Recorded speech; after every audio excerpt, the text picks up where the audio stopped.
Bonjour à tous et à toutes, je suis l'élève officielle Liliana Chérila, je suis la responsable du niveau 3 ainsi que l'adjointe à l'instruction. Ce soir, on va voir un tout petit cours, là, tout facile, on va s'en sortir. Okay? C'est le M30302 qui s'appelle Participer à une relation de mentorat. Il se résume en un seul point d'enseignement, qui est justement le fait que je vous explique c'est quoi une relation de mentorat. L'objectif, c'est que vous puissiez participer à ce genre de relation-là. Et pourquoi c'est important, c'est parce que ça favorise le développement de vos habiletés en leadership. Elle permet d'améliorer la connaissance et les habiletés des participants, ce genre de relation-là, en leadership et en communication, pour exemple, résoudre un conflit, aussi banal que ça. Donc, pour aller dans le vif du sujet, c'est quoi une relation de mentorat? En fait, c'est une association entre deux personnes axée sur l'auto-perfectionnement. Donc, il y en a un qui va jouer le rôle du mentor, puis l'autre, il va jouer le rôle de la personne qui est encadrée. Le mentor, c'est vu comme un conseiller, donc une personne guide qui est expérimentée, qui est fiable, mais on s'attend que les deux, dans cette relation-là de mentor, que les deux y en ressortent gagnantes, puis que les deux y apprennent des choses. Donc, l'objectif de ce type de relation-là, de mentorat, est qu'au final, les deux vont partager des expériences pour que le cadet qui est encadré, il soit mieux préparé pour progresser dans le programme des cadets. Les avantages, il y en a beaucoup. Pour le cadet qui va être encadré et qu'il pourra démontrer des habiletés améliorées et devenir plus autonome et efficace. Pour le mentor, l'avantage le plus important, c'est que, en fait, il va se rendre compte qu'il a inspiré le cadet à donner un rendement supérieur à ce qu'il aurait fait en temps normal sans mentor. Donc, le cadet qui est encadré, vu qu'il va être mieux préparé, vu qu'il va avoir plus de petites cartes dans ses manches, comme on peut dire, il va être plus efficace que sans mentor.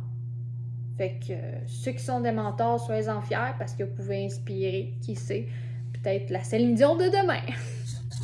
Pour que la relation de mentorat fonctionne, il faut que les deux, donc pas juste le mentor, pas juste le cadet encadré, mais bel et bien les deux, il faut qu'ils soient plus ouverts, il faut plus ouverts d'esprit, élargir leurs horizons, ouverts à essayer de nouvelles choses.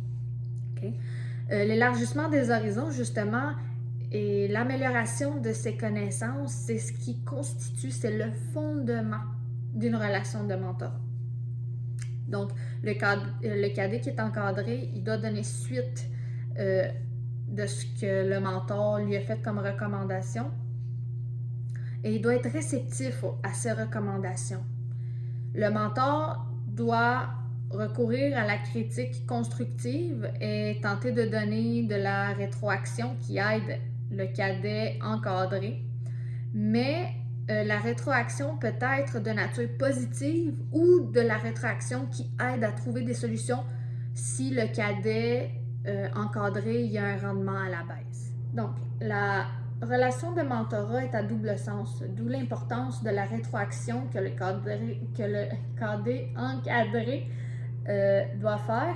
Et la rétroaction doit être fondée sur les sentiments autant positifs que négatifs, et ainsi sur les observations. Si l'encadré n'exprime pas ses sentiments au sujet de la relation, alors ses progrès seront ralentis parce qu'il n'exprime pas. Si, exemple, pour lui, ça ne fonctionne pas, les suggestions ou les recommandations que son mentor lui a faites, mais c'est sûr que ça n'avancera pas. Donc, et le mentor doit donner l'exemple que le cadet encadré voudra imiter, en fait. Fait que si toi, tu dis à ton cadet, c'est parce que ton uniforme est pas belle, mais que moi, mon uniforme est pas belle, c'est sûr que mon cadet va commencer à dire « Oh, il y a un petit problème en quelque part. » OK? Et donc, vous voulez justement donner l'exemple que le cadet va vouloir imiter, et ce, dans tous les programmes. Tous les aspects du programme des cadets, c'est-à-dire autant drill, autant côté uniforme, autant donner des cours, fait que dans tous les aspects du programme. Puis bien sûr, l'encadré ne doit pas apprendre juste des choses positives, juste des succès du mentor, mais aussi des moins, des négatifs, des échecs, des problèmes qu'il y a pu avoir. Fait que donnez pas que du positif parce que ça paraît bien, mais donnez aussi le négatif qui vous est arrivé en tant que mentor. Pour tirer pleinement profit de cette relation de mentorat, l'encadré doit être prêt à participer à certaines activités de mentorat, comme exemple la réflexion, l'auto-évaluation, ou encore des discussions concernant les réussites, mais aussi concernant les problèmes et les échecs. Le mentor doit se préparer pour ces sessions de mentorat et il doit avoir un ordre de jour avec des sujets de discussion et s'assurer que la discussion ne dévie pas de ces sujets qui sont prévus. Donc, une relation de mentorat efficace doit être respectée par les deux, le mentor et le cadet encadré. Chaque personne doit avoir beaucoup d'estime pour l'autre et apprécier l'effort, le temps consacré et les réalisations de l'autre.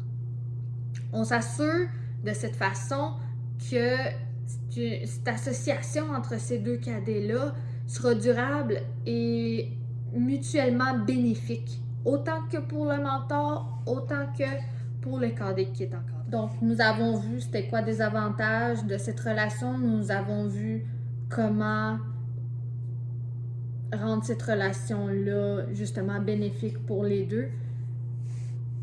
Donc, on peut dire que mon point d'enseignement, il est pas mal fini. Je vais vous poser 3 petites questions. Je veux que vous commentez vos réponses, justement, question 1 puis la réponse. À la fin de la soirée, je vais vous écrire en commentaire les réponses de ces questions. Donc, la première question, c'est nommez-moi l'avantage principal d'une relation de mentorat pour le cadet encadré. La deuxième question, c'est pourquoi le cadet encadré et le mentor doivent être ouverts à de nouvelles choses. Et la troisième question est de donnez-moi des exemples d'activités. Non, je vais vous rendre ça plus simple. Donnez-moi un exemple d'activité de mentorat. Donc, sur ce, j'attends vos réponses. J'ai hâte de les lire. Et je vous souhaite de passer une excellente soirée et au plaisir de se revoir.